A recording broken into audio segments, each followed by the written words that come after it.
লগ্নি সংস্থায় ক্ষতিগ্রস্তদের জন্য 500 কোটি টাকার তহবিল গড়ার কথা আগেই ঘোষণা করেছেন মুখ্যমন্ত্রী। এবার প্রতারক লগ্নি সংস্থাগুলির জমি সম্পত্তি বিক্রি করে ধাপে ধাপে আমানতকারীদের টাকা ফেরত দেবে রাজ্য সরকার। মঙ্গলবার হাওড়া রানীহাটির সভা থেকে একথা ঘোষণা করেন মমতা বন্দ্যোপাধ্যায়। যারা আপনাদের প্রতারিত করেছেন তাদের সবকিছু আমরা নিয়ে নেব, সিজার, এবং সেখানে মনে রাখবেন কিস করব, আমরা তাদের জমি বা তাদের যা যা আছে সব আমরা গভর্নমেন্ট থেকে নিয়ে নেব। সেগুলো নিলামে বিক্রি করে যেভাবে কমিশনের করবে আমরা আইন অনুযায়ী আপনাদের যতটা পারবো টাকা ফেরত দেবো, যতটা সম্ভব।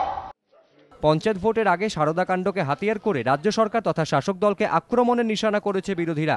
এদিন সেই লগ্নি সংস্থা কেলেঙ্কারি ইস্যুকে হাতিয়ার করে বিরোধীদের বিরুদ্ধে পাল্টা তোপ দাগলেন তৃণমূল নেত্রী। নিশানা করলেন প্রাক্তন মুখ্যমন্ত্রী বুদ্ধদেব ভট্টাচার্যকে। আর সবচেয়ে বেশি হয়েছে। আমি বলতাম না যদি ওনারা এই কথাটা পাবলিকলি না বলতেন। উনি আমাকে বলতে বাধ্য করেছেন বলে বলছি, 9-10 সবচেয়ে বেশি চিটিং ফান্ড হয়েছে ওনার সময়। কতগুলো করে জানেন?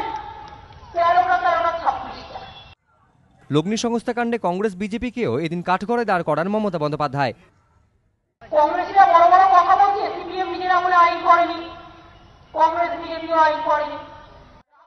মমতার দাবি, চক্রান্ত করেই পঞ্চায়েত ভোটের আগে লগ্নি সংস্থা কাণ্ডকে সামনে আনা হয়েছে। এবং পঞ্চায়েতের আগে প্ল্যান করা করেছিলেন, কিন্তু জানে না এখানে মানুষের পাহারাদার আমি বসে আছি।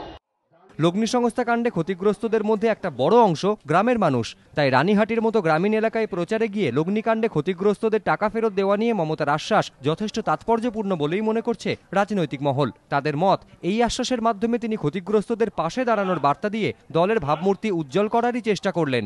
আশাবুল হোসেন, এবিপি আনন্দ।